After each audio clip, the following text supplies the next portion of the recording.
వైకాపా పాలనలో పొంగనూరు పెద్దిరెడ్డి భారీగా ఆస్తులు కూడబెట్టారు. ఆ కూడబెట్టిన ఆస్తులు ఇప్పుడు ఒక్కొక్కటి వెలుగులోకి వస్తున్నాయి. బినామీ పేర్లతో సర్కారు భూములు రిజిస్ట్రేషన్ చేయించుకున్నారు.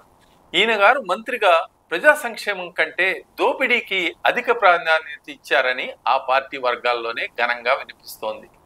పెద్దిరెడ్డి భార్య స్వర్ణలత గారు పేరుతో భారీగా ఆస్తులు ఉన్నాయని, కానీ ఎన్నికల కమిషన్ అఫిడవిట్లో మాత్రం 142 ఆస్తులు దాచిపెట్టారని ఆరోపిస్తూ బీసీవై అధ్యక్షుడు బోడే రామచంద్ర యాదవ్ కేంద్ర ఎన్నికల కమిషన్కు ఒక ఫిర్యాదు చేశారు. గవర్నర్కు ఆధారాలతో కూడిన ఎన్నికలకు ముందే ఆయన ఫిర్యాదు చేయటం జరిగింది. ఆయన్ను శాసనసభ సభ్యత్వానికి అనర్హుడిగా ప్రకటించాలని కూడా కోరారు. ఇక గెలిచిన తర్వాత హైకోర్టులో దాఖలు చేసిన పిటిషన్ విచారణలో ఉంది. వాస్తవాలను పరిశీలించేందుకు హైకోర్టు స్క్రూటినీ అధికారిని కూడా నియమించారు. ఈ కేసు నుంచి తప్పించుకోవటం పెద్దిరెడ్డికి అసాధ్యమని న్యాయవర్గాల్లో వినిపిస్తోంది.